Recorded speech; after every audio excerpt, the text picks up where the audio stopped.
Thank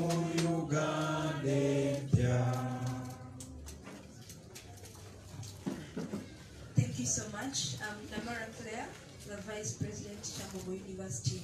Let's humble ourselves for a word of prayer.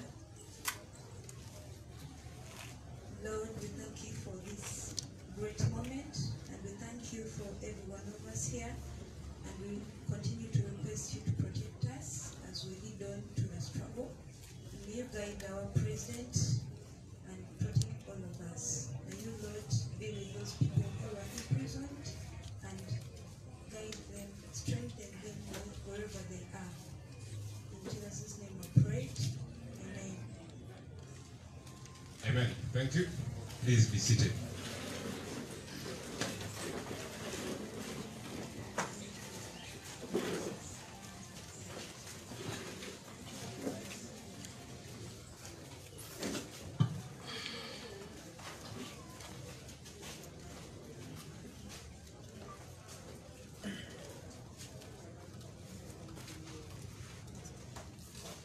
Once again, I want to welcome us all to our press conference today. I want to take note of our leaders in this place.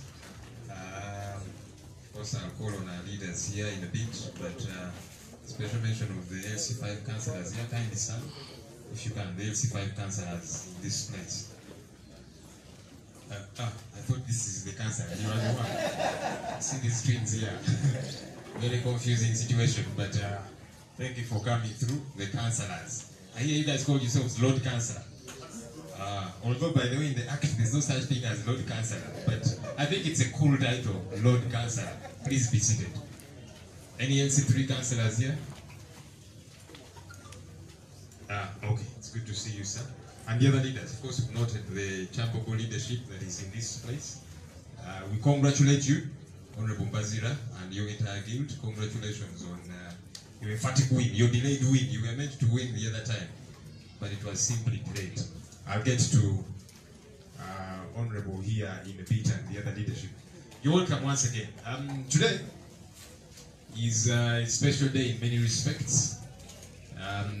The Kabaka of Uganda, Ronald Muwenda Mutebi II, His Royal Highness, celebrates his 66th birthday. He's 66 years younger. 66 years young. We congratulate him on making another year, turning another year, a year younger. We wish him all the very best as the National Unity Platform. We want to appreciate his leadership, not just in Buganda, but Uganda at large. He's a national leader, and every so often we have heard him speak out on the gross violations that are happening on not just Baganda, but Ugandans generally, and that we appreciate his contribution to the betterment of not just Uganda, but Uganda at large. And so we congratulate the Kabaka of Uganda on this his birthday. Today, the Muslim fraternity in Uganda and world over begins the month of Ramadan.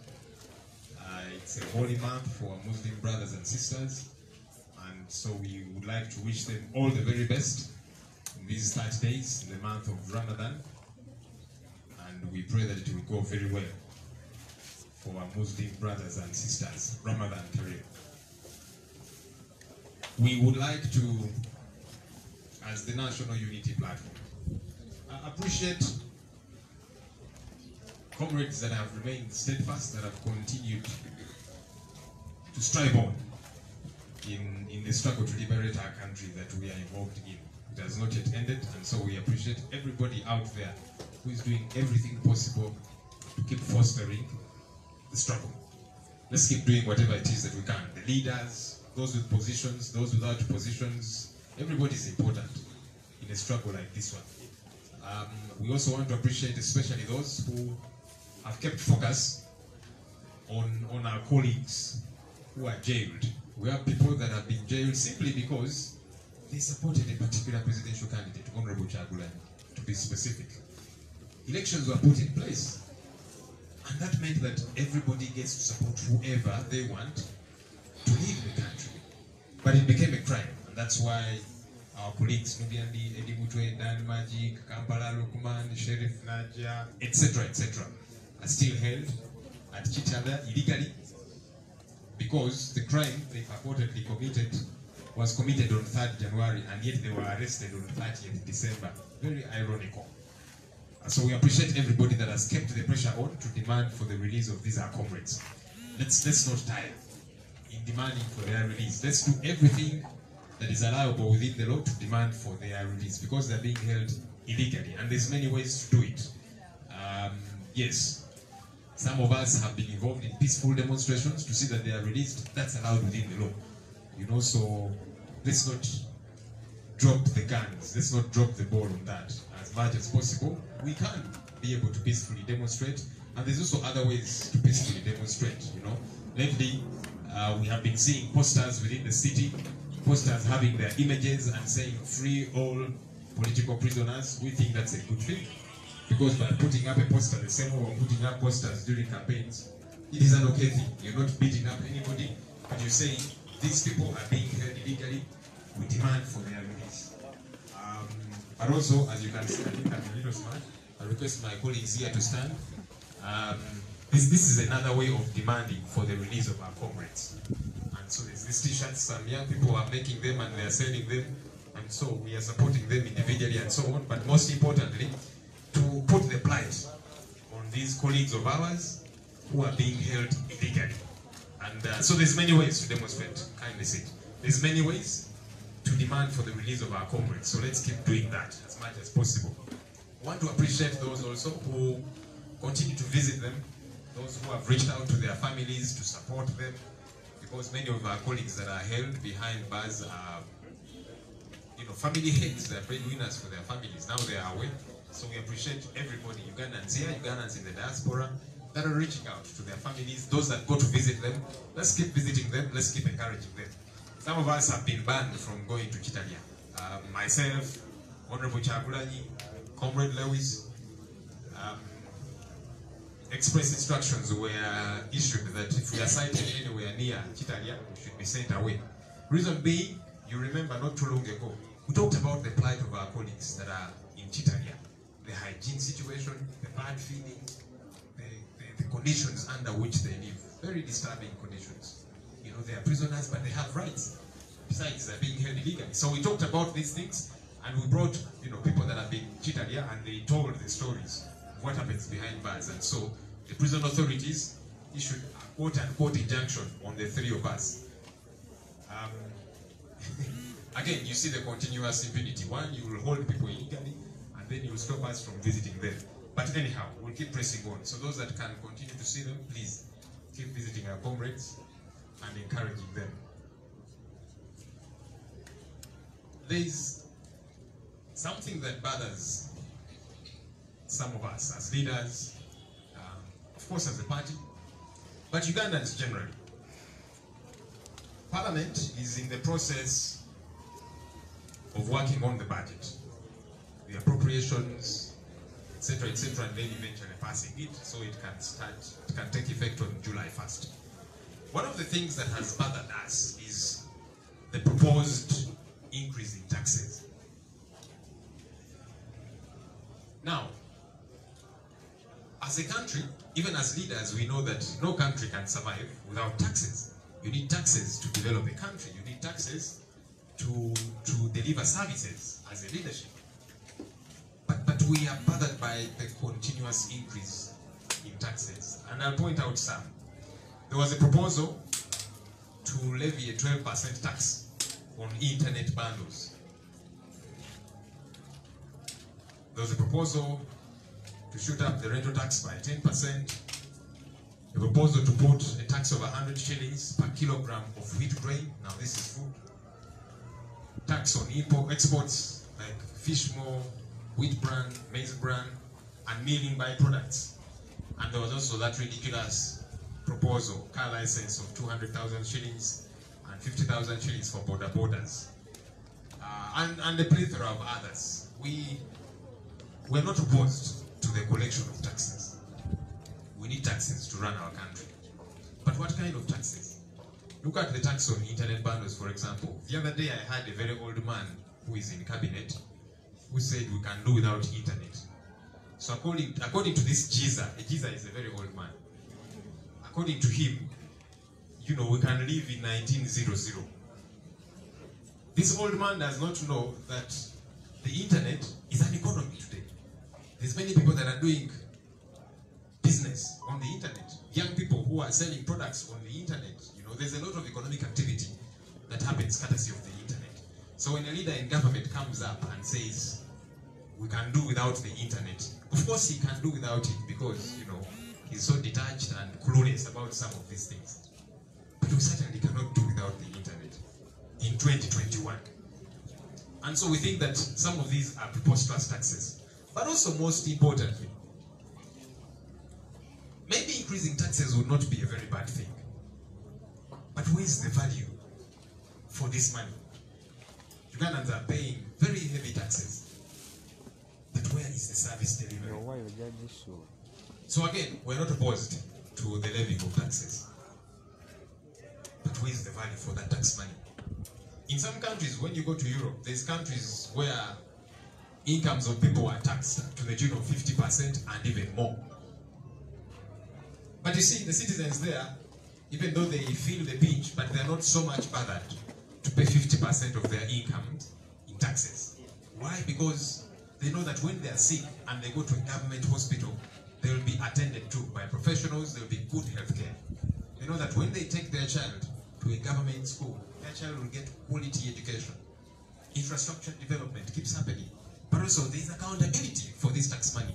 In our case, accountability for our tax money is very limited. When you read the annual Auditor General's report, our taxes are stolen by leaders in government. Billions of shillings every year. Grows wings and it just flies.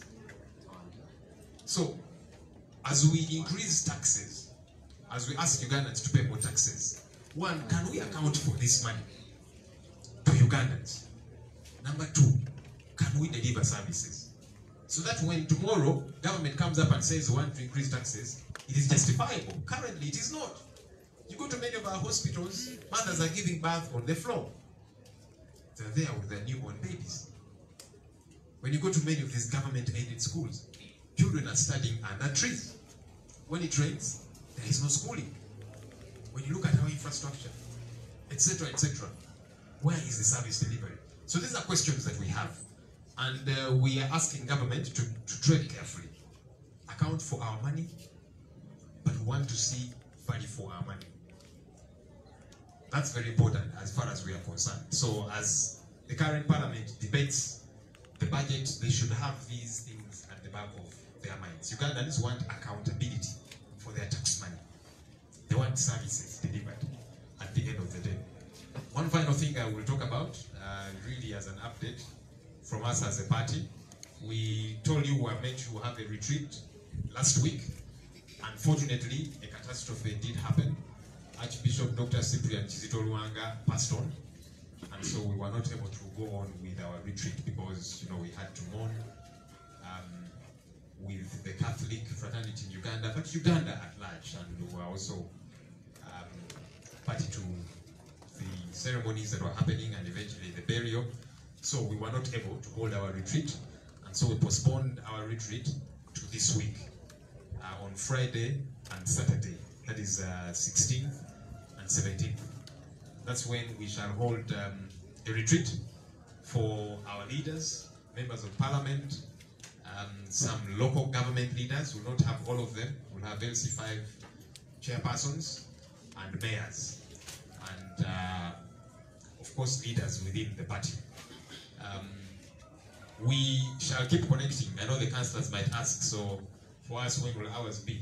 Without a doubt, we shall keep facing and having these meetings for our different leaders, but we thought we should start with this because if we have to have all our elected leaders in one place, there'll be too many, and police will even have an excuse to try and frustrate our efforts of meetings. So that's why we thought, let's face it, let's begin with the party leadership, members of parliament, LC5 chairpersons, and then the mayors.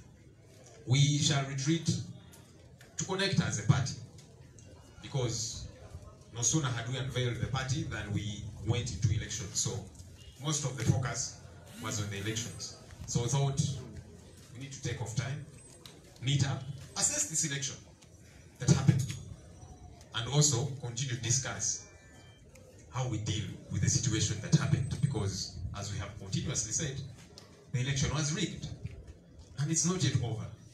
Some people might think we have moved on, it is over. We got MP slots in parliament, mayorship positions, we have many councillors and so on. It wasn't just about that. We wanted the top two.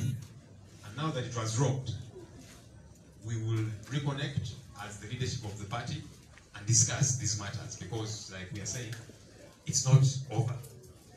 And that's why it's important that we connect, have this retreat, and discuss several other issues to do with our party, our leadership, how we connect more with Ugandans, how we get to serve them, because yes, we congratulate all those that won different seats, parliament, local government. But as we agitate for change, which change has not happened, Ugandans must be able to see that these ones, we can trust them, because they are delivering. They're delivering as MPs, they're delivering as LC5 chairpersons, they're delivering as mayors, they're delivering as councillors, that they are on the side of the people. And so all these issues we shall discuss at the retreat. We shall invite the media perhaps to be part of some of the sessions. Some, certainly not all, but that's happening this week. Very briefly, I know the media will ask for these details in Uganda. Okusokera ddala olunaku lwa leero twagala okuyozaayoza Ssaabasajja Kabaka Ronald Muwenda Mutebi w'okubiri Magulunnyondo, tumuyozaayoza okutuuka okuweza emyaka 66 eky'obuto, era nga tuyozaayoza Obuganda bwonna awamu ne Uganda, kubanga Kabaka weewaawo yakulira Abaganda naye mu Uganda era bannayuganda bonna bamulaba ng'omukulembeze, era twagala okumwebaza ebiseera ebisinga avaayo n'ayogera ku nsonga ez'essimba, n'ayogera ku bulyake n'agamba kino kikome, n'ayogera ku kutulugunya bannayuganda si Abaganda bokka. So kikakasa ffenna bannayuganda tumwenyumirizaamu ng'omukulembeze, era tusaba Katonda amuwangaaze, awangaale ayibeene. Olunaku lwa leero era lukulu eri bannaffe Abasiraamu, kubanga batandika omwezi omutukuvu ogwa Ramadan, era tubayozaayoza okutuuka. Tubaagaliza birungi byereere nga muyita mu kisiibo kino bannaffe Abasiraamu, era katusabe nti kijja batambulira bulungi, mukimaleko bulungi. Ramadan Kareem. Twagala okwebaza ekibiina, twagala okwebaza bannayuganda abalemedde ku mulamwa. Bannayuganda bakyali ku nsonga ssemasonga, ensonga ey'enkyukakyuka, abakyalwanyisa effugabbi, kubanga ebintu bino munaye tebinnaggwa. So twebaza abo bonna abakyalemeddeko nga bagamba nti tukyali ku nsonga zino. Akalulu weewaawo kaggwa mu ngeri naye ate tekannaggwa. So twebaza bannayuganda mwena abawagizi ba NUP ne bannayuganda okutwalizaamu okulemera ku nsonga zino ssemasonga, era n'abo abakyalemedde ku nsonga ey'abannaffe abali makomera. Ddembe tusigale nga tubanja abantu baffe, ate kino tusobola okukikola mu ngeri ez'enjawulo kasita tuba nga tuyitira mu mateeka. Kwekalakaasa okw'emirembe, ennaku zino tugenda ne tulaba posters mu kibuga mu bitundu by'eggwanga eby'enjawulo nga biriko ebifaananyi by'abannaffe bano abali mu makomera. Kati abaana batandise n'okukola zi t-shirts, abamukofi mutulaba tuzambadde, ziriko ebifaananyi by'abantu bano ng'ebigambo ebiriko bigamba nti abantu bano bateebwe kubanga tebalina musango. Ekyabasibibwa kubanga bawagizi ba NUP, bawagizi ba Kyagulanyi. Naye ffe tugamba oteekawo akalulu, akalulu wateekawo kaki nga twagala buli omu awagire gwayagala okuwagira. Kubanga muteekawo akalulu, buli omu aba alina eddembe okuwagira oyo gwayagala. Kukirina okubeera ne bano baabakwata bakuwagira Kyagulanyi. Ate ekintu kyankalanya, abantu bano baabakwata ng'ennaku z'omwezi 30 Disemba 2020. Naye ate bw'osoma charge sheet egamba abazza emisango nga 3 January 2021. Tekitegeerekeka, n'omwana omuto kyaba takitegeera ekyo. musango gino bagiza bali mabega wa mitayimbwa. So kino kyoleka nti babalisa babasi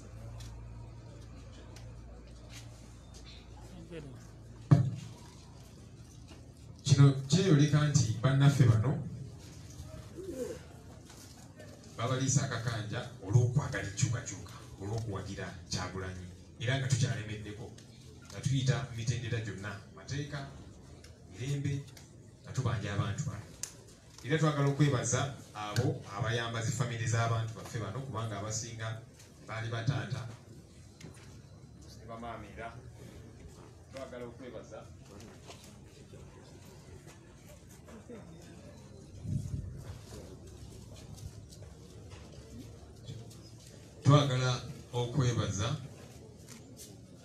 bannaffe abazze bayamba ku bantu bano famire zaabwe nga baziwaako okulya bannayuganda abali wano ne bannayuganda abali ebunaayira. Mukoze kinene nnyo okuyamba abantu baffe bano, okuyamba famire z'abannaffe bano kubanga mukimanyi nti tebalina musango gwonna bwe bazza, baagala nkyukakyuka, baagala eggwanga lyabwe terere. So twagala okubeebaza mwenna abakola ekisoboka okutaasa abantu baffe bano. Twagala n'okwebaza abo abagendayo ne babakyalira. Ennaku zino ffe abamu baatugaana ogendayo. Nze Kamwa Koogera, Honorable Kyagulanyi ne Comrade Lewis baatuteekako envumbo era ne bagamba nti ketulabikako ekitalya tulina kugobebwawo. Lwaki mujja kujjukira ennaku eziyise twayogera ku mbeera embi bannaffe abali ekitalya kye bayitiramu, ebyobulamu, hygiene si birungi, emmere gye balya si nnungi, babayisa obubi. Ne tubyogerako era twaleeta bannaffe wano abaali baakava ekitalya ne bababuulira ki ekigenda mu maaso ekitalya. Bwe twayogera ku bintu bino okulembeze mu prisons ate ne banyiiga, ate ffe twali tusuubira kijja bayamba okugezaako okulongoosa ensonga zino. Kubanga oli bw'abanga musibe aba alina eddembe ery'obwebange. So bwe twayogera ku nsonga zino ne batukugira okudda ekitalya. Naye twagala okwebaza abo abakyagendayo okusobola okukyalira bannaffe, tusigale nga tubakyalira, tubagumye mu buli ngeri yonna, nga bwe tusigala nga tubanja amate kubanga tebalina musango n'ogumu. Okwagala enkyukakyuka, okwagala Kyagulanyi si musango, tuze tukyogerako ekyo. Waliwo ensonga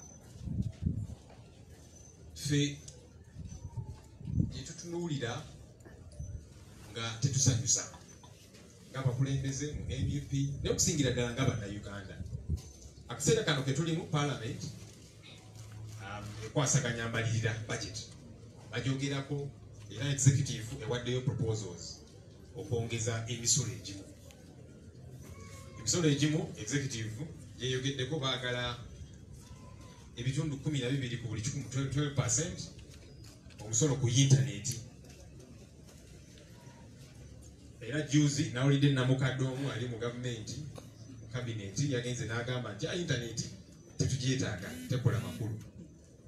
Engamba omuntu ono alowooza tuli mu 1900, ndowooza baba muzaala mu 1900 nga teri intaneti, yerabidde nti kakati tuli mu 2021. So kati omukulembeze ng'oyo wavayo n'agamba nti intaneti terina makulu, tuyinza n'okubeerawo nga tetugirina. Namukadde ono yeerabira nti intaneti kati ekonomi yo nga yo. Abaana bangi bakola emirimu ku intaneti, bannayuganda bangi bakola oko marketing, biki products ze balina ne bafuna akasente. Ate gavumenti ono namukadde gy'alimu n'ebasaba omusolo. Kakati abantu bano twagala batandike okulowooza ng'omwaka bwe tulimu 2021. So yes, ayinza okuba nga mukadde naye disiki agikyuseemuko agiresetinge edde mu 2021. Oyinza kuvayo n'ogamba nti intaneti tetugyetaaga. Ate nga namukadde oyo ne ministry ye balaba balina ne Twitter handle bali ku intaneti. Kati beebuuza byayogera abimanyi bulungi. So omusolo guno fe tulowooza nti tibagulese mutima bulungi n'emisolo ebirala kati nga rental tax baagala kugyongeza 10%, buwunga baagala oteeka emisolo ku exports ezimu, ebiva mu byennyanja, buwunga, kasooli n'emilling products endala. Waliwo n'omusolo gavumenti gwebadde ereeta nti twagala katuteeke omusolo omulala ku mamotoka car license sasule emitwalo 20 buli mwaka, bodaboda zisasule emitwalo 5 buli mwaka. Ffe nga NUP tetugamba nti emisolo tegirina kusoloozebwa, kubanga naffe ejja tujja kuba mu gavumenti, emisolo tuba tugyetaaga okukulaakulanya eggwanga lyaffe. Naye bw'osolooza emisolo ogikozesezza otya? Bannayuganda bafunye kye balina okufuna okuva mu misolo gyabwe, okusookera ddala bayirewo bawa accountability, kubanga munnaye sente z'omuva omusolo zibbibwa buli mwaka. Bw'osoma Auditor General's report eya buli mwaka olaba obubbi obw'enkukunala. So sente z'Abannayuganda bukulembeze baffe bazibba ate ne bavaayo bwangala ndala, ate nga services tetuziraba nga bwe kirina okubeera. Waliwo ensi ezimu naddala kati ng'eyo mu Europe bannansi basasulira ddala n'emisolo egya waggulu, sanga basasula nga 50% sente zaabwe, bitundu 5 ku buli 100, nga kimunyigamukko. Naye si nnyo kubanga oyo munnansi amanyi nti bw'anaalwala kyagenda mu ddwaliro erya gavumenti afune obujjanjabi obw'ekikugu. Omwana we bw'anaamutwala mu ssomero erya gavumenti ajja kufuna obuyigirize obw'ekikugu n'ebirala byonna infrastructure. Neffe wano Bannayuganda mukanda kubongeza musolo, sente ne muzibba, services teziriyo nga bwe kirina kubeera. Ogenda mu malwaliro aga gavumenti sanga abakyala bazaalira wansi ku ttaka. Amasomero ga gavumenti abaana basomera wansi wa miti, enkuba bw'etonnya teri kusoma n'ebirala. Kati ffe tugamba nti nedda nga tonnayongeza misolo. Bannayuganda sooka obawe accountability entegeerekeka, sooka obalage nti sente zaabwe zikozesa bulungi. Awo bajja gamba nti munna kulembeze bw'anaagamba nti katwongeze ku misolo baba bakitegeera, naye kaakati tukitegeera nga Bannayuganda. Nja kusembyayo ensonga ya retreat. Twababuulira nti wiiki ewedde twali tugenda kuba n'olusirika abakulembeze baffe, naye tekyasoboka kubanga twafuna ekikanga bwange eggwanga. Ssaabasumba Dr. Cyprian Kizito Lwanga n'atugendako era ne tugamba nti katugyongereyo kubanga twali tulina okwetaba byali bigenda maaso n'okuziika Ssaabasumba. So retreat yaffe olusirika lwaffe ne tulwongerayo, tugenda kuba wiiki eno ku Lwokutaano n'Olwomukaaga z'omwezi 16 ne 17. Olusirika luno lugenda kubeeramu abakulembeze baffe ab'ekibiina ekya NUP, lugenda kubeeramu bamemba ba parliament abalonde, mujja kubaamu ba LC5 chairpersons ne bameeya, tujja tandika naabo. Abakulembeze baffe abalala bakansala n'abalala nabo gye bujja eyo tujja kufuna obudde tutuule nabo, naye bwe tubayita bonna bonna, bwe tuyita abakulembeze ba NUP abakalondebwa bonna bonna mwatu babeera bayitirivu nga so tetuyinza bateeka mu kifo kyekimu ne poliisi awe bajja efuna lwekwaso ey'okututyangalanya. So twagambe katutandike n'ababaka bameeya, LC5 chairpersons n'abakulembeze ab'entikko mu kibiina, ab'oku ntikko mu kibiina kyaffe, tuwayeemu ku nsonga ez'enjawulo, tuwayeemuko kalulu ke twakavaamu. Kubanga Bannayuganda abamu bagamba nti abyagwa munnaye kasita NUP yafuna ababaka bangiko, yafuna bakansala bangi, LC5 bameeya, naye tetwagenda nga twagala just ba MP oba bakansala. N'entebe ey'oku ntikko tugyagala. Era nga bwe tuze tubabuulira, Museveni akalulu kaffe yakabba mu ngeri y'ekiyaayi. So tebirina ggwa. Era ensonga zino tugenda kuziwayaako mu lusirika lwaffe. N'ensonga endala kati tufuuse abakulembeze n'abakulembeze era nga twagala Bannayuganda balabe nti bano nno kye balwanirira bajja sobola. Nti oli MP, oli meeya, oli LC5 chairperson, abatuuze bo balabe nti omuntu ono muweereza eryaddala, mukulembeze eryaddala, ali ku nsonga alemeddeko, nti ne kibalwanirira naffe katubeegatteko tufune enkyukakyuka. So ensonga zino zonna zonna tujja kuzoogerako. Twagenda mu kalulu nga twakanjula ekibiina kyaffe, so tetwafuna budde kutereeza nsonga ezisinga mu kibiina kyaffe kubanga twali ate essira tulina diteeka ku kalulu. So kakati tulina ku budde tutereeze nga bwe tulwanirira enkyukakyuka. Ekibiina kyaffe twagala tukiggumize tusobolere ddala okulwanira enkyukakyuka eya Namaddala. Mwebale nnyo, mwebalire ddala. I'm going to invite the Honorable Francis Zake Butebi, the Member of Parliament for Mityana Municipality. Many of you probably last saw him when he was brutalized by the military. He's been on treatment, he's a lot better now. So I invite him to talk to us about what that has been like. There's been many narratives. You hear a police spokesperson, you hear the other one, everybody and their mother say what they think they know about Honorable Zake. And there's been lots of lies peddled out there. Today, we shall hear it from the horse's own mouth. Honorable, you're welcome.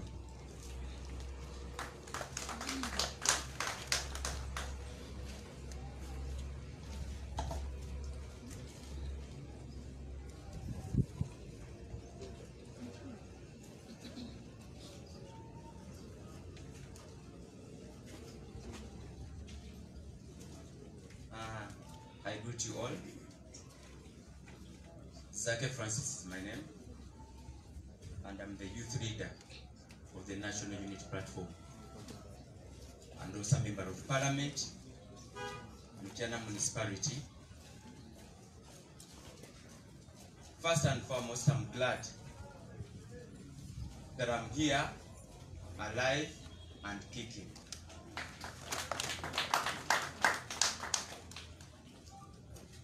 Of course, I'm happy that I'm within the country. I've not been around. I've gone out for a medical treatment abroad, as you're all aware, or as you may be aware, what I've been going through all the time. And the last incident happened when I was invited by my president, His Excellency Kyagulanyi Ssentamu Robert, at his residency for a meet. And what happened to me is something which is really terrible. As the has been torturing me, I was once again battered, beaten by my walking stick, which I've always been having. You know, right now that I'm not having the walking stick, I'm not having the glasses, but those are the very things they used to torture me, to batter me. They used my metallic walking stick to beat me. You know, they keep on replicating the pain. You know, I was already not up and about, but still they added more. I suffered from superficial injuries, bruised all over. You know, I'm one of the people whereby I think there is nothing like any body part on my body which has not been, you know, inflicted pain. They have beaten me many times, and they have always been coming out to tell lies, just like the spokesperson has just informed you. And I'm here to let them know that even when they beat me, even when they peddle lies around, God will always bring me back. I'm now happy that I'm not able to put on glasses to see you. I can see you clearly. And I'm also able to stand firmly, to put on my shoes, courtesy of the orthopedic brace I'm having on my right leg, to be able to support me for comfort and to move. And this has taken me a lot. because I've always been treated here locally, but I've always been told that you will always be handcuffed because of the most of the medical requirements we do not have in the country. Something I've always been fighting for in Parliament and fighting for right here in the struggle. But I've always been, referred abroad for better therapy by the local doctors right here for better health, and that's why I'm able to stand right here to testify that I'm now okay, even when I'm still suffering with internal pain. Of course, the psychological trauma, whenever I remember the bad memories of whatever they do to me. Because as young people, we are a target. It's not that it is only happening to me as Zake Francis, but it is happening, and you see it even when it is without the ample media coverage. But it is happening even right now as we're speaking. It is happening to the young people, and they are doing it with impunity. And these are some of the things we are fighting, and we are still fighting. So on that matter, we are not getting down. As Zake Francis, I'm not getting down. I'll keep on fighting what I know is right. I'll keep on doing what I know is really called for. Because even when they come up to tell all the kind of lies that Zake is a violent person, violent people are supposed to be, put in courts of law. And whenever I get there, I win the cases. Though to me, when I never report them to court, I never get the justice. Actually, we never get the justice required. But that will not deter us from doing what is right. So, when I've been abroad, I've been treated, I've went through different therapies with my eyes. That up to this time, I still have to, follow the doctor's recommendations to put on their different gels, the eye drops, and also to keep on with the orthopedic brace, which was given to me by the doctors after the treatment. Maybe up to this time I would be still there, but I had to return back home because the fight is still on, and I'm still within the struggle. We are still within the struggle. It has not stopped. We are just actually beginning. And this is the time where we need to put a lot of effort, because this is the time where we have to demand for our win as Ugandans, and I'm part of those Ugandans, and I'm part of the solution. As Ugandans, you're the general solution. So I'm right here to urge you and myself that it has not ended, but it has just started.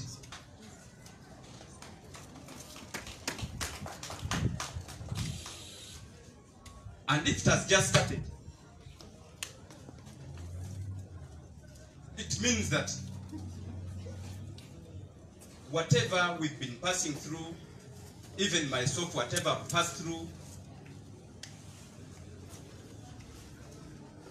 it has been a lot, it has been hectic, but even right now, we have to pull up our socks, we have to use all the kind of energies,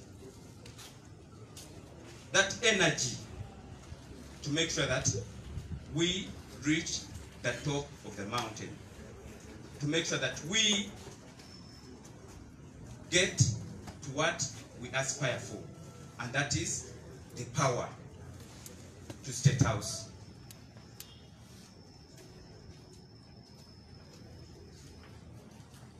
And also,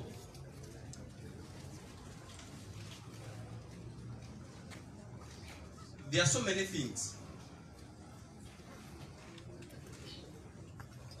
which are really happening within us as Ugandans.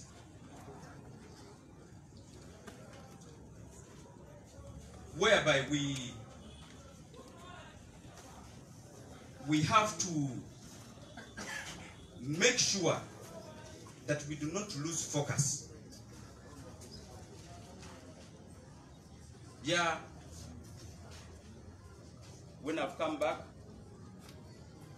I'm informed and I've been following as our comrades, they are still in prison without trial.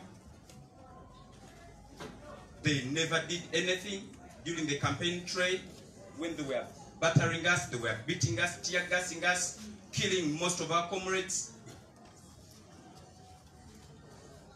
This is the time we know that those are just examples to use, to know that even us who are this side, we are not in prisons like them. It's the time to know that since they are in prison for nothing, just like we put the narrative because it is real, we know that we are also victims of the same. Since I'm right here, do not be surprised from another 1 hour from right now that also Zake is inside. So we must be the solution to the people who are in the cells, who are in prisons all over the country. Those who are in Chitalia, we are the solution because we are also capable victims to join them. So we must fight right now to make sure that at least those people feel safe and they feel energized, that they do not lose the hope. Because whenever they receive different visitors, they ask what is happening. So I'm calling upon all of us to do what we are supposed to be doing in line with what I've just said. And I'm also telling you, as I've come back, I've always been saying this, I start from where I stopped from. And I'm going to do what is expected out of me because I believe it is legal. As the reason as to why I've come right here at my headquarters, NUP. My doctors advised me to keep home, but that is a tall order to me. I'm not to keep home. Because when I keep home, I'll be silent, and whenever I'm silent, nothing is going to happen. Yet I'm part of the solution, just like all Ugandans are. All the leaders are the solution. And I'll be doing this over and over, even when Museveni, as a person whom I do not even give the respect because he does not deserve it to whatever he has done to us and myself. Even I know he feels uncomfortable with most of us right here, but we shall keep on doing what we know and what we believe is right. So on that note, I need to thank all of you comrades for the prayers. As I'm concluding, I need to thank all of you. I need to thank my party. I need to thank the different leaders, our members in the diaspora for the help, for the assistance to meet my medical bills and everything. And also, as I'm concluding, I also wish to add my voice on all the members right here to wish all Muslims, our brothers and sisters, a very peaceful Ramadan. And I also call upon all Muslims that even when we've lost so many of our leaders in the Muslim fraternity, I call upon all of you at least to speak up always, and then those dear ones we've lost, they will always feel represented, fully represented, just like how we lost the late Muzata. He will feel very much represented. And also want to add my voice still to wish a very happy birthday to the King of Uganda. I thank you. So, briefly, in Uganda, ndi musanyufu nnyo okulaba nga nkomyewo nate omulundi ogw'okulala nze buli kiseera neeyubula era nate na luno neeyubudde ate ku luno nzizeewo bupya nnyo nankuba mpya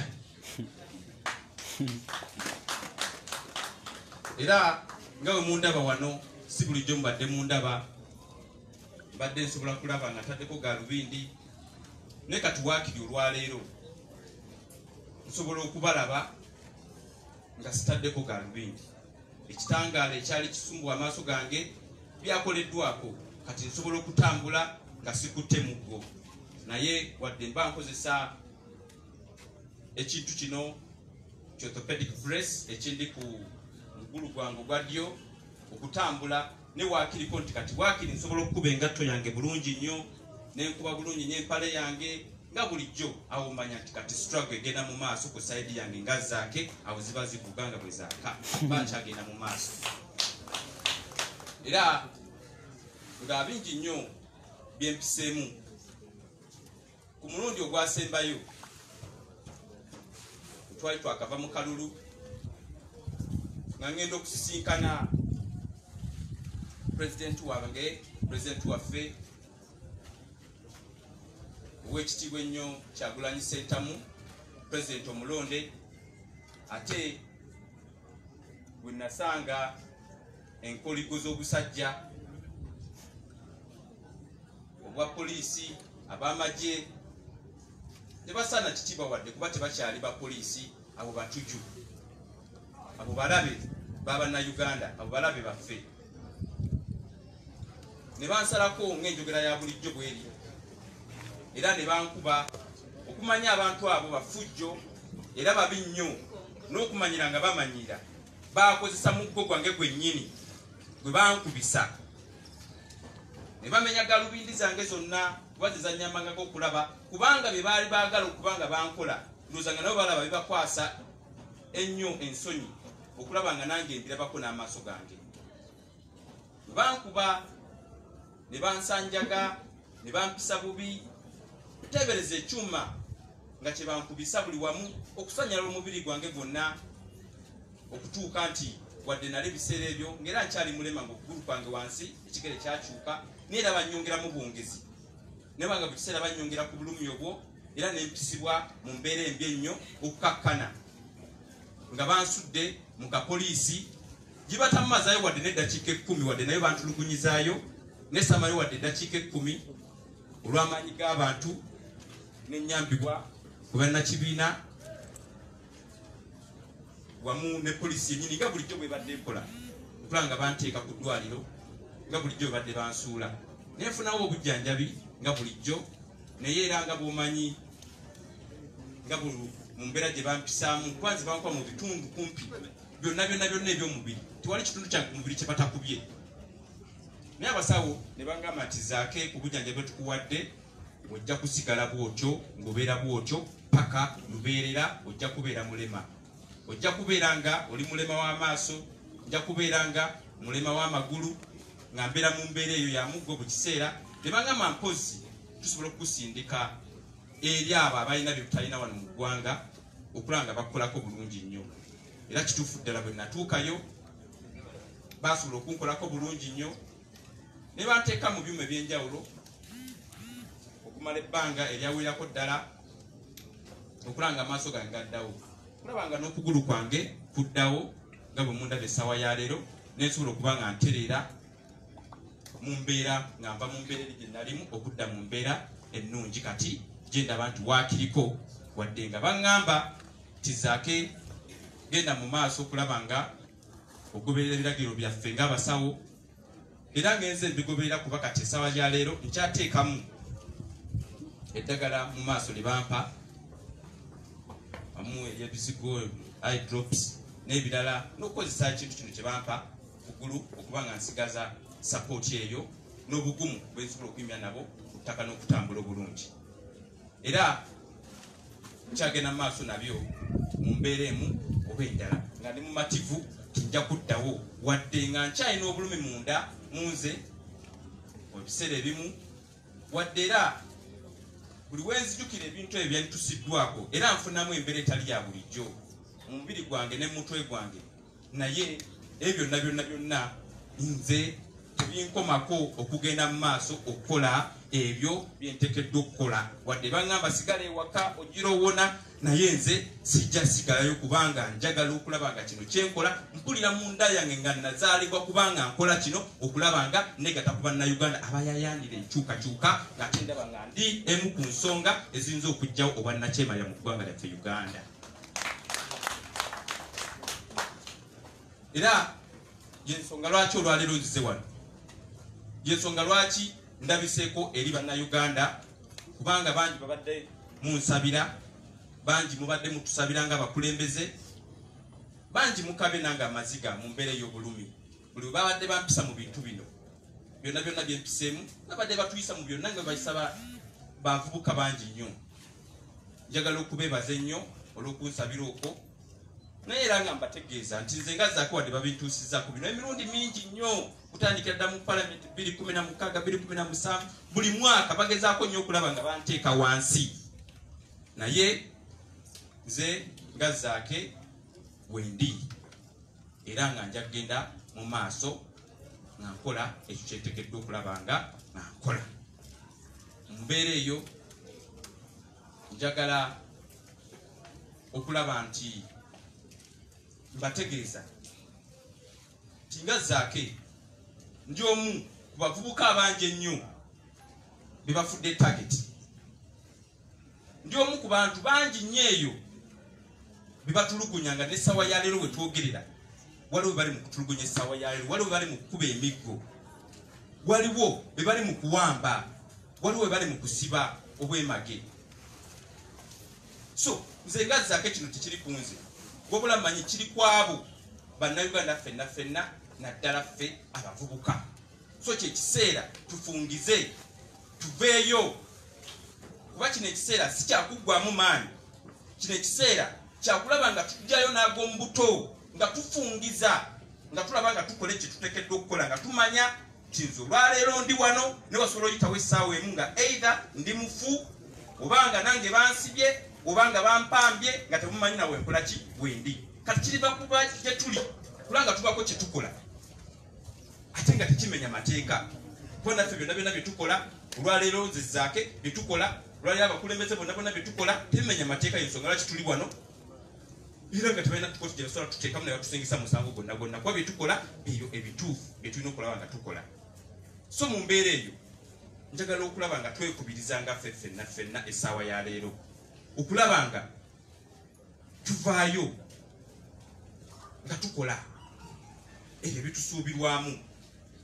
Era nze nga Zaake nga ndaba ti bannaffe bangi nnyo essaawa ya leero bwe tubadde tubeera nabo mu kampeyini nga batukuba tiyagaasi, abamu nga babamu bannaffe battiddwa, abalala batomeddwa, abalala bakyalina ebisago bingi, abalala bakyali mu malwaliro, naye n'abasinga bangi nnyo nga bwe nyambadde t-shirt eno bali mu makomera mu Uganda yonna ne bannaffe abali wano ekitalya bye tumanyiiko obulungi. Naye nga njagala okubategeeza nti ffenna abali wano n'abali eyo abatulaba yeffe eddagala lyabo abali eri abatalinga wano ffe nga bwe tuli wano, kubanga abali eri tebalina wadde omusango n'ogumu gwe baakola. Kiba kitegeeza naffe tuba tuli eri tetulina musango, kitegeeza olwaleero bw'obanga oli wano naawe osobola okubeera eri. Kati kyekiseera naffe tulwane nga tetunaba kubanga tuteekebwa eri, kuba bw'oteekebwa eri emikono gibeera misibe, amagulu gabeera masibe, oba tolina kyosobola kukola. Naye ffe olwaleero tewali kisibiddwa, tusobola okubaako kye tukola okulaba nga bannaffe bavaayo, okulaba nga tubaako kye tubeerawo kye tukolawo. Y'ensonga lwaki Zaake ndi wano era nga nzizeewo nkomyewo okulaba nga ntandikiraawo we nakoma, okulaba nga nkola ebyo bye nina okuba nga nkola, bannaffe bateebwe ate nga n'obuwanguzi bwaffe tubulwaniridde nga Kyagulanyi Ssentamu ye pulezidenti w'eggwanga lino Uganda. Tutabikola tugenda kufa ffenna nga batumbaavu, bagenda tusiba ffenna ng'abantu abasiru ennyo abasemberayo ddala.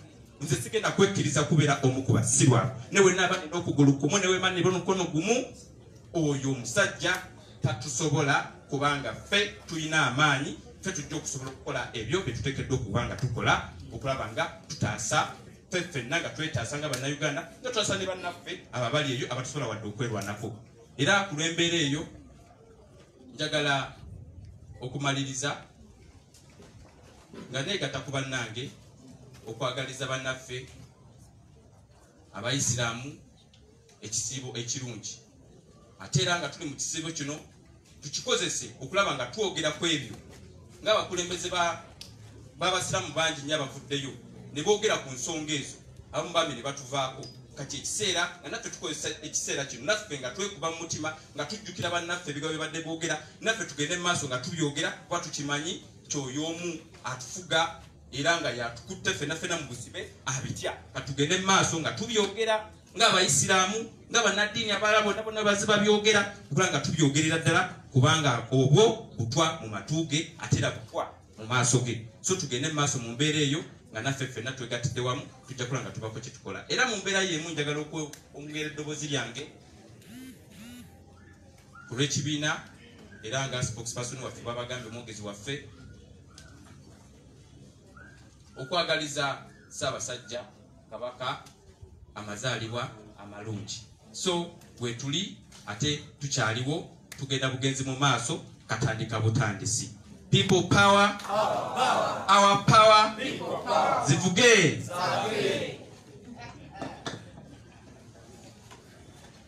akomyewo mujamuwulire.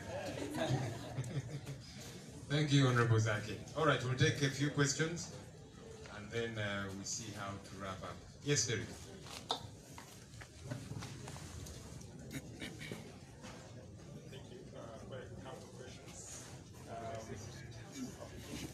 Project a little if you can.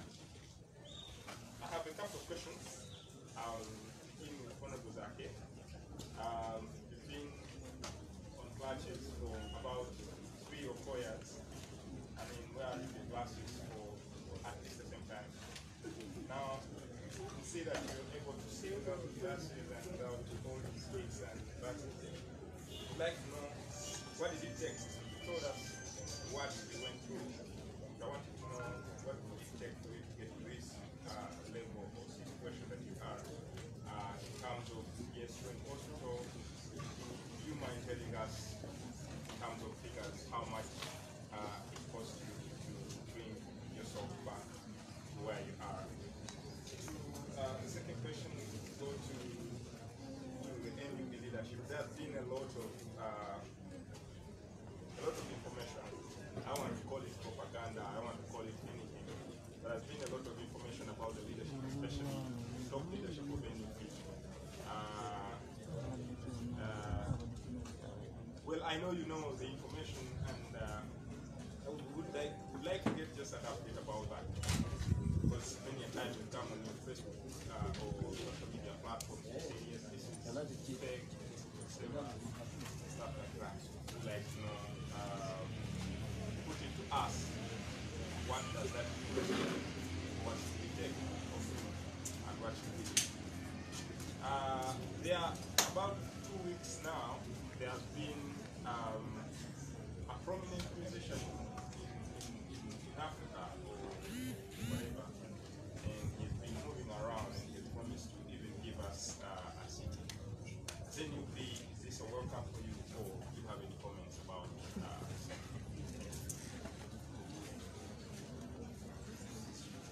Thanks, Derek. Yes, Walter. Thank you very much. My name is Walter Mwesije from MTV. Just to find out if you have any information that some of your members last night were kicked by unknown people. Just for clarification, if you have any information on that.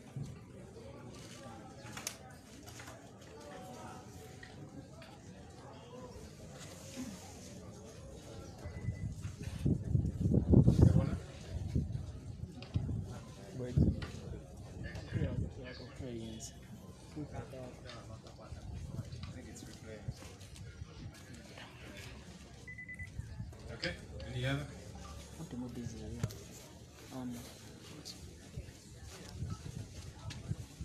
Okay. Wanted to get an update on vehicle, which was taken by the MRA. It was assessed yesterday, and want to know what came out of the assessment, if you're able to access the information. Okay, I'll respond to one or two.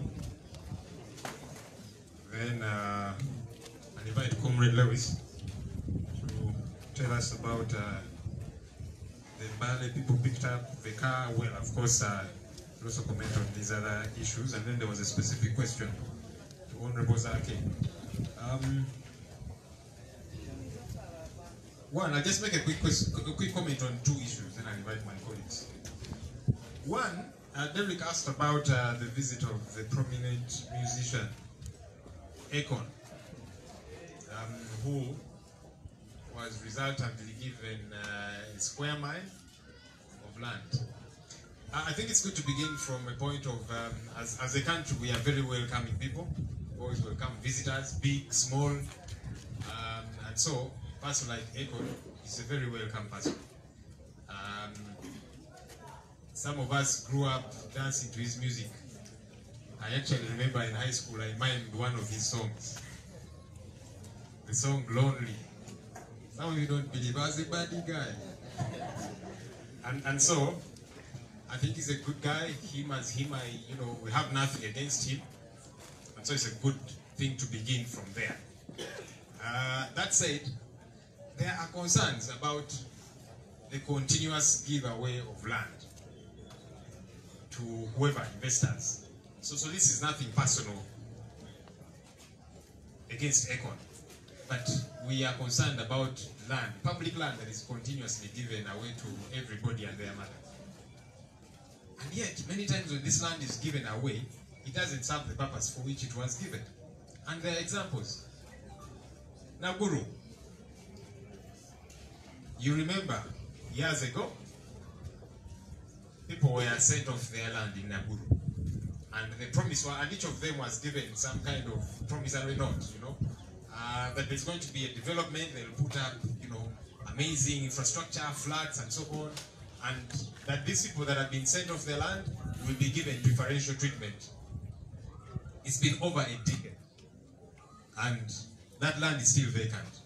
Nakuru is within the constituency for which I am MP, elected Nakawa West. So I know about that place. It is vacant up to date. So we then ask, why were those people sent away from their land? It's over a decade now.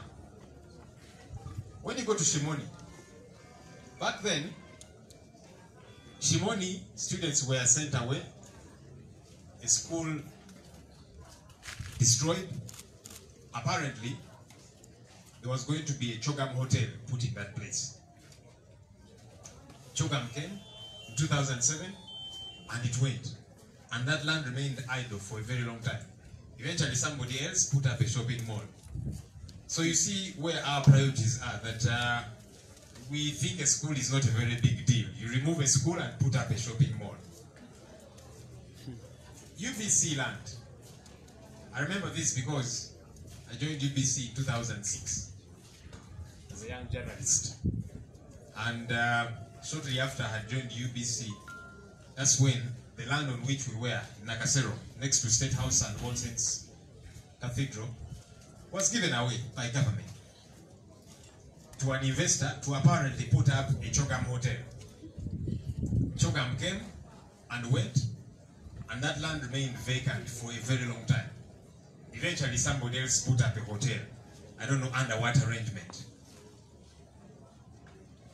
I can give another example. There's a place in Rakai by the shores of Lake Narubari. Land was given away sometime, plenty of land for amazing developments and so on. Nothing has happened. And there's numerous examples that we can give of public land that is given away in very disturbing circumstances. Because you see, this is not somebody's individual land. Yeah? I think there should be better ways, better organized, institutionalized ways of how public land is handled. And we have all these institutions in place. Why don't we use them? But also, once bitten, twice shy. So public land has been given away severally, and nothing ever happens to that land. So when we hear that Akon has also been given a square mile of land, we are thinking, chances are very high Because the city that he is proposing to build, he launched the same in his home country, Senegal, in 2018. Up to now, nothing has happened. So then he comes here, and we are very excited that he's going to put up a city which hasn't begun in this country, which he launched 3 years ago. Nothing really has taken place yet. So these are concerns to us as a people, because this is public land. So it should not just be doled out at will. So again, we don't have anything personal against Akon. Like I've told you, some of us, grew up listening to his music and so on. But the question of our land being given out in very surreptitious circumstances, it is problematic. And so there's many questions unanswered there. I'll end with the question of propaganda. So, there are people who many times are idle and disorderly. And so they like to get something to occupy them, to keep them busy. There are people who are looking for relevance. And many of you know nowadays that for you to get relevance, you just have to attack NUP. That's when you get a bit of relevance. That's when people will come, comment on your page. Don't know, a few likes and so on. Because, and it humbles us. We are humbled by the fact that NUP is prominent. We thank God for that. We thank God that we are some kind of hot cake. We take it with all humility, really. So anyway, anybody that wants to be relevant, to be known, to be talked about, then they talk about NUP and its leaders, so that people begin to talk about them, because NUP is a thing currently. So there's many such people. But also we know that the state is in overdrive. You heard Mr. Museveni the other day, when he said he was in Hoima, and he spoke in Runyoro, this Kyagulanyi, Nabasiru, Abakumshajika, said Kyagulanyi and the fools who support him. That's our head of state, by the way. The man just has bad manners. Because as head of state, you can't go around abusing anybody. And it's not the first time that he abuses people who oppose him. He's called opposition fools, idiots. There's a time he called Katutu a poisonous mushroom. He's called foxes, swines, and so on. Anyway, some people are raised and others just grow up. So I don't know. But I think it's bad manners for a leader, the fountain of honor, to speak like that. And you see, for us, you really don't hear us abuse the president, even when he does gross things. And of late, somebody did ask me recently, because sometimes when he goes and says those things, then many people will go on social media and they'll abuse him also. So somebody was asking me, so why are these people abusing the president? I said, well, I've never been for abusing anybody, and especially a leader. But if a leader is calling people fools, what do you expect? They'll also call him a fool. Is it a good thing? No. But what do you expect? I actually expect better from the president, from the fountain of honor, from a leader. But anyway, so when he said that he's going to deal with us, this is one of the ways. Propaganda. That people go there and say things that don't make sense at all. At all. To try and discredit us. But anyhow, we know about the way dictators operate, and so we remain solid. We major on majors and minor on minors. We have got to keep focused, because anyway, if they don't spread harmful propaganda against us, who will spread it against? So we understand the way the regime is operating, but we must remain focused. We must keep doing what we have got to do. And we are not perfect as leaders. No. And we are not, averse to criticism. Okay? But some things are clear that this is really the state of work. And so let's, as we keep saying, major on majors and minor on minors. Very quickly, in Sogaya Akon, Mukulu Derek Yabuziza, fe Akon, titumina kubuzibu ng'omuntu. Era nga bwembagambe fe abamu twakula munnange. Tuzena tunyumira ennyimba ze nga tuzimayiminga n'ebirala. So tetumwinaako obuzibu. Naye kye tulinako obuzibu y'engeri ettaka lya bannayuganda public land gye ligabibwamu mu ngeri etategeerekeka. Ate kizze kibaawo. Enaggulwawo emyaka egyayita baasenda abantu ku ttaka lyabwe ne babagamba kati wano muveeyo tugenda teekawo development, teekawo flats. In fact zino flat mwe abajja okusooka okuteekebwako essira. Emyaka kati gisoba mu 10 nga baba basendawo ne kaakati teri kigwidde ttaka eryo. Ndimanyi kubanga yenze MP omulonde w'ekitundu ekyo. Kati ne weebuuza abantu baagoba baaki ku ttaka lyabwe. Investor kiragawa Shimoni abayizi babagobaho isomero ne baliwa kutaka tibaba investors siga simbi agenda tekawo hoteli ya Chogamu yajja 27 negenda na hoteli yetu natekebwawo investor nambala nabibadako kakati waliwo yateekawo shopping mall kandi webuuza ffe priorities zaffe ziriwa nti ebyenjigiriza tubifaako nnyo ojjawo essomero oteekewo shopping mall tibitegerekeka UBC ttaka lya UBC public land nalyo lyagabibwa ebyo nyimanyi kubanga UBC gye natandika okukolera 2006 ttaka neligabibwa atya musigansimbi agenda teekawo hoteli ya Chogamu neggwa nga hoteli zinagendawo eventually waliwo yateekawo hoteli awo n'amataka amalala erakayo eyo kumpi n'ennyanja Nalubaale baagaba ettaka eddene investor agenda teekawo development abantu ne babagobawo ne kaakati teri kyabaddewo so ebintu bino bijja bibeerawo ettaka ly'Abannayuganda public land ligabibwa mu ngeri etategeerekeka okusookera ddala ate ettaka neritakola kibagambe kigenda kukola so kati bwetwawulidde nti ne Econ naye bamuwadde square mile y'ettaka ery'Abannayuganda nti agenda teekawo ekibuga nengamba omukulu ono myaka 3 emabega 2018 yalonkinga ekintu kyekimu mu ggwanga lye Senegal ne kaakati ettaka lye bamuwe Senegal teri kiriyo ne kaakati yazze eno ne tukyamuka nnyo akatukuwe square mile osanga eri bwe kyagana wano kijja kubeerawo so ffe Econ ng'omuntu tumwinaako obuzibu naye ekitwinako obuzibu gavumenti okugenda ng'egaba ettaka ly'Abannayuganda mu ngeri etategeerekeka nga te muntu omu yaligaba tetulina institutions tetulina bitongole ebirina okukwasaganya ensonga zino kyogenda okugaba ettaka oligabidde ani bukwakulizo ki bw'oteekawo kubanga nga bwe babadde zi exam ettaka ligenda ligabibwa teri kibeerawo ku ttaka lino and we are still giving away land so ebintu bino tebitegeerekeka ebibuuzo bingi nga ansa ntono ensonga eya propaganda nga bwe mbagambye nti tulina bannaffe abamu oluusi abatalina nnyo byakola gye bali eyo nga baagala mwogereko mutubuuze ebibuuzo nga bwe mutubuuza kaakati era kati omuntu amanyi nti aba ayagala ayogerweko aba alina kulumba NUP n'obukulembeze bwa NUP so bwe bigenda maaso bajja boogere bitakwatagana naye ate nga bwe mbagambye nti Mwami Museveni y'emu ku methods z'akozesa kubanga yali ehoima n'agamba Kyagulanyi n'abasiru abakumushagika yatuyita abasiru munange mukulu oyo bulijjo atuvuma kuba tumuwaganya n'atuyita abasiru n'atuyita embizi swine foxes emishege kugamba gyavuma yavuma vuma musajja avuma oyo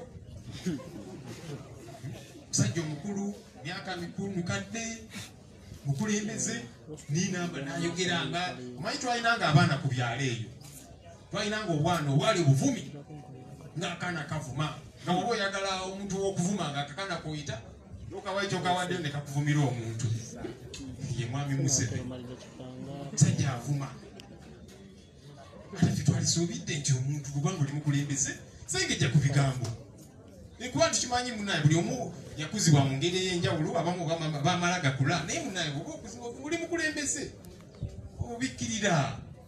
obikkirira agayisago agabi n'oleka kutuswaza ffe nange eggwanga so oyo mukulembeze wammwe era yagamba nti ajja tumalawo emu ku ngeri zagezaako mbwatumalewo naye byakola kuba kusiwa nsaano ku mazzi ffe bwetuli bajja kuyisa propaganda batwogereko ebitategeerekeka naki ate bannaye twebuuze oba tayogere ku ffe oba tayogere ku mmwe bannange gugiri kwani so kati bajja byogera byonna naye ffe tulina kusigala nga tuli ku mulamwa tulina kusigala nga tukola bye tulina okukola mu buli ngeri yonna ate mwate oluusi abavuma bali eyo tuli eno tutoba biki naye omuntu n'abeera eyo oba ali mu ggwanga ki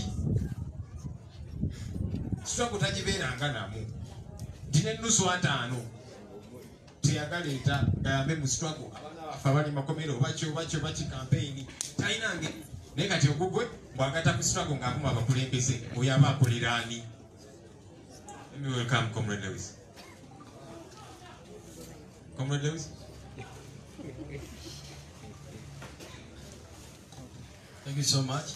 People power. Our power. People power. Our power. NUP. Everywhere. Everywhere. NUP.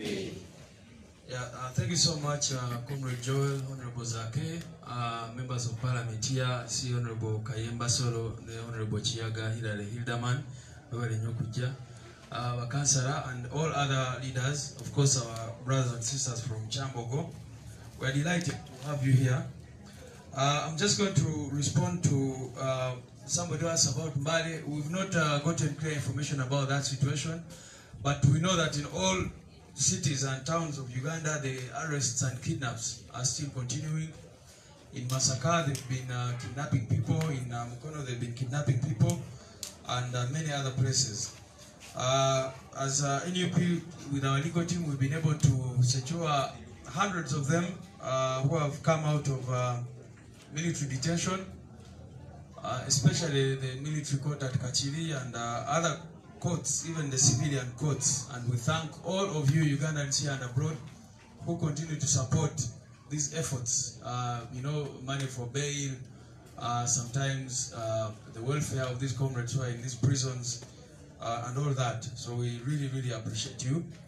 Our president has continued to meet with the families of all our comrades who are in detention and to encourage them, to strengthen them, and even tomorrow he'll be meeting some of them to continue to encourage them, even as we work very hard to make sure that they come out of illegal detention. The persecution, of course, has continued. The persecution of NUP as a party, also on our leader and other leaders, as you can see. You've seen the car issue, the URA, and when the car was taken, of course, for reassessment, they talked about security assessment also, which is really not rooted in any law, but because they're trying to persecute us, that's why they're trying to do that. Maybe finally to also talk about the efforts of the regime to bribe our elected leaders. You can imagine, Comrade Joel was talking about the wastage of public money, public resources and all that. There's been a renewed effort by the regime to reach out to our councillors everywhere, to reach out to our members of parliament with offers of money. You can imagine, in 1 minute they say, oh, NUP, they want to dismiss us, but in another minute they're trying to bribe our people and to tell them to defect, and our coordinators and all those. But we want to appreciate our leaders who have remained steadfast, who have stuck to the cause, and who continue to work for the redemption of our country. My brother Joel has talked about the question of propaganda sufficiently, but maybe let me reiterate what our president said, that the intention of the regime using propaganda is to divert us from the cause. Every minute that we spend not talking about Museveni, but about each other, about leaders and all that, for him he has a good night's sleep, because he wants us to be involved in biting each other. So he has to invest as much money as possible to try and sow divisions, discourage some comrades, divert us, derail us, and eventually destroy us. That is what his hope is. And he has done this with other political parties that have been on the scene for a longer time. He just plants propaganda, and then if people fall for that, they start looking at each other with a lot of suspicion. That is how dictators survive, and that is how they work. So we call upon NUP leaders to be mindful of this, and members certainly, to make sure that the dictator does not succeed in dividing us, in derailing us, and eventually destroying us. Bambuziza ku nsonga y'abantu baffe abagenda maaso n'okukwatibwa, era nenziramu nti abantu baffe bangi nnyo mu ggwanga lyonna bagenda maaso n'okukwatibwa ekitali mu mateeka oba okukidnappingibwa. Era mu bibuga ebikulu nga Masaka, Mukono n'awalala tufuna reports nti bagenda maaso n'okukwata abantu baffe n'okubawamba babuzaawo. Naye twebaza nnyo bannamateeka baffe, ttiimu yaffe y'abannamateeka n'abantu bonna abatuyambako okulaba nti abantu abali eyo mu 1000 tusobodde okubaggyayo mu kooti z'amagye n'awalala.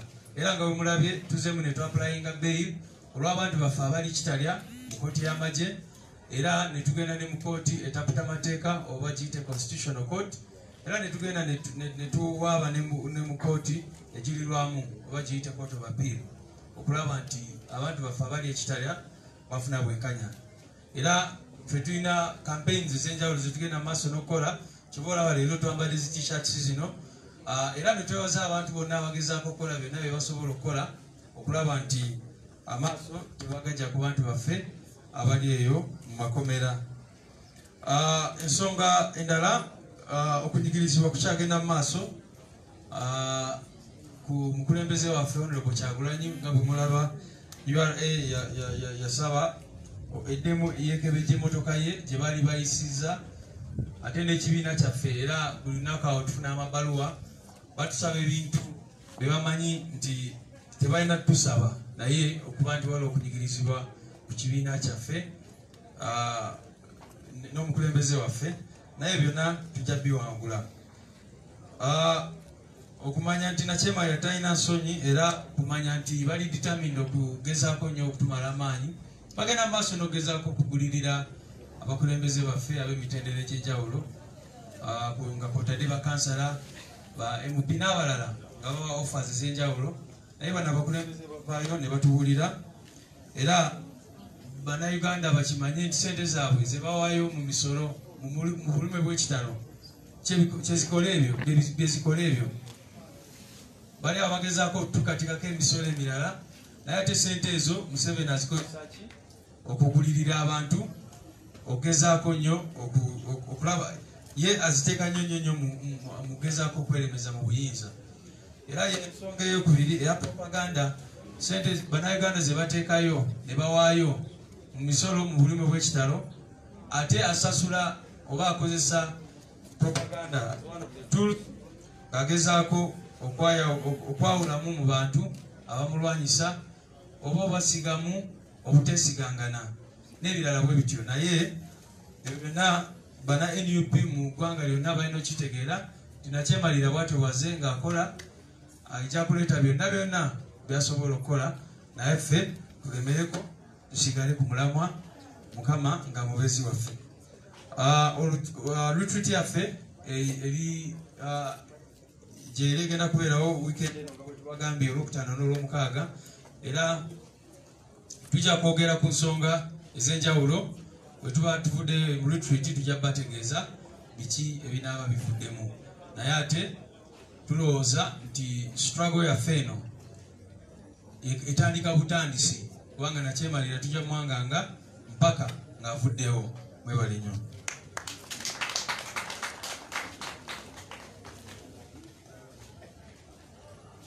Nakyemalira tujja kumwanganga mpaka ng'avuddewo. Thank you, Comrade Lewis. We were joined by Honorable Kayemba Nsolo and the Honorable Dr. Hildeman. Thank you for coming through, Honorables. We also joined all the way from Nachifuma, Honorable Simbwa. Thank you for coming, sir. And whoever else joined us along the way. Let's stand for the anthem and we shall wrap it up. Joy. Oh, Uganda, may God uphold thee. We lay our future in thy hands. United, free for liberty, together we'll always stand. Oh, Lutalo, Ngaluwede, tuliyambale ngule, tuliyambale ngule, tuliyambale ngule. Oh, Lutalo, Ngaluwede, tuliyambale ngule, tulizimba mu Uganda. People power. Our power. Our power. People power. NUP. Everywhere. Everywhere. NUP. Thank you. Have a good day.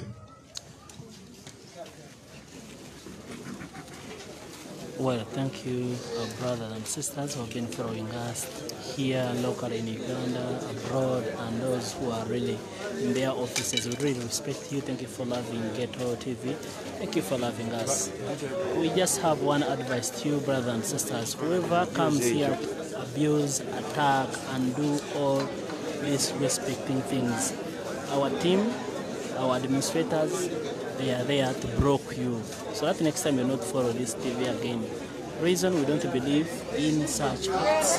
Tukiririza mu ntalo era twagala bategeeza nti abo bonna bannange abakolesa olulimi oluvuma, abakolesa olulimi olutyoboola, abakolesa olulimi oluvuma, abakulembeze baffe abafuma buli mbeera eryo munaatusonyiwa mikwano. Tiimu yaffe eba efollowinga era ba admin bajja kubanga bagenda mu maaso n'okuba blocking. Ekitegeeza nti bwe bakublokinga oyinza kubanga tofuna mukisa oguddamu okubanga okolanga Ghetto TV. So tubasaba baganda baffe oba oli eyo mutugoberere bulungi, muleme okwevuma, muleme okweyisaamu amaaso. Inbox someone, but on the face of the TV we may not tolerate that. Thank you. Nze atusingize Jonani, tiimu ebannene muganda wange Ronald Bugenyi, Kasiri Ashraf, thank you for praying for him. He's changing every day. Our sister, our big mama, Mama Africa, Daphne Chakonzire, she's also there, peace loving, abagala nnyo tongera omusabira, brother Sanongo Wejire. So we really love you so much. Thank you for loving Ghetto TV. We shall always feel proud of you guys. Ke magi bambi munatusonyiwa bajja babroke kwanze Jonani nandebanga nkumanyi ne murata takumanyi, so twewale nnyo okuvuma buli avuma bajja mu broking. Oli bwaleeta ebiteeso ebitaliyo nga si waffe ebiseera ebisinga tuba tumulaba wano oshegera. So tubadde tusaba nti tukume empisa bwe tuba tugoberera Ghetto TV. Ffe tetukiririza mu kuvuma, tetukubira mu kulwanagana, tumira mu kutyoboola ddembe lya muntu oba okukakanya omuntu yenna. So bwe bakulandingako ne bakubrokinga mikwano gyaffe temutunyiigira. Yes, temutunyiigira because naffe tukola ogwaffe ate n'abalala bakipinga page eno ba TV eno nga eweesa abantu bonna ekitiibwa nabo bakola ogwabwe. So we really apologize for those who have been broke, and it may not be easy to bring you back.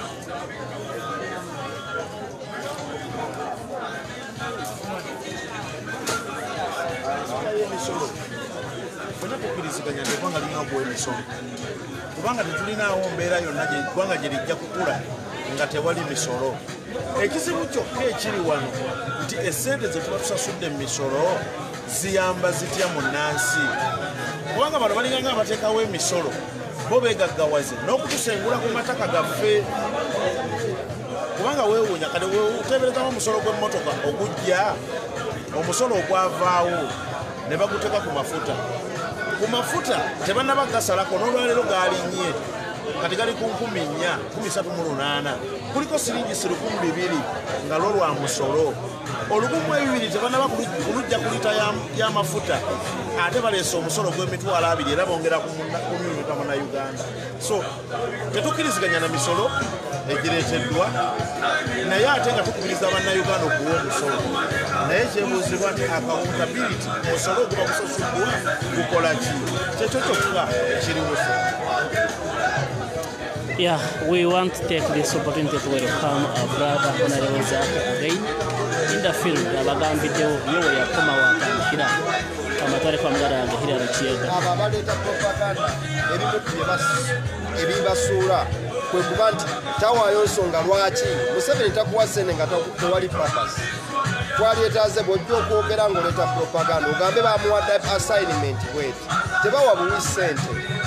Twawangula kati Museveni atwagaza ati so propaganda abeerawo abamu babeera bagaana tusika eriyo akuteekeko propaganda omukubira akasimu omugambo wange ojagaza ki akuteeke mu kafunda akube naye ffe tuli babuufu muganda wange propaganda obuntu butono tebutulya tusigala nga tuli ku ekyo ekinene kyetulubirira. Doctor, message eri Bannayuganda bakkiriza propaganda ne wankwadde bino byogero omwe nga abakulembeze muli bagumu abagoberezi bammwe message eyo. Bannayuganda tubale tubasaba si buli kyolaba ku social media nti olina okyongerayo. Mubere bwe mubanga really cause nga tulina ogituusa propaganda talina kubeera nga excitinga nnyo n'okusinga bye tulina okukola. So ebiboozibozi Bannayuganda bibanyumira nnyo okusinga amazima. Oli bwaleeta ekiboozi kisatulatinga nnyo ne Bannayuganda ne bakibiriivingiramu nnyo. So tusaba Bannayuganda solo okozesa olulimi luno naye nabo bakozeseko ku mitwe. Bagamba omusajja for example yawangudde akalulu mu bugubi. Bw'aba yawangudde akalulu mu bugubi ate kati yeetaaza ki ssente? Lwaki bamugula ssaawa eno? Oddeyo ofumintirize oba bwobanga ofollowing omuntu oyo ng'alese propaganda lemise kiyaga yalidde mugoberere olabe nti ddala bw'aba ayogera bw'obigattagatta bikola mulimu kyojjamu gwe substance nemekusanga ku street ongambe kiyaga walidde naye ng'ekiboozi wakijje ku social media. So propaganda ali meant okutudivertinga n'okuleetawo obuteesiganga namuffe nti natuula wano mbere ne Honorable Muwanga Kivumbi nga ndaba bulala nti Honorable Kayemba nga ndaba bulala. So we are strong. Namwe bannayuganda tubasaba propaganda mumwekenneenye ate mugoberere ebintu ebiva ku secretariat yaffe. Tuli wano ku kitebe amawulire gaffe tulina omwogezi w'ekibiina in case of anything ffe twegolola live ku TV twegolola live ku social media era Kiyaga bwe mbanga namesinze ekibiina Joel ajja kwogerako gavumenti Comrade Kiyaga bye yakoze ekibiina kyaffe tebyakisanyukidde. So not everybody nti mwogezi wa People Power oba National Unity Platform. Tugoberere aboogezi baffe beboogera bye biva ku mutima gw'ekibiina kyaffe. Not everybody is a spokesperson wa National Unity Platform. Not every blogger is a special person nti kyayogera kyekyo era kyekyo ekyenkomeredde. Yeah.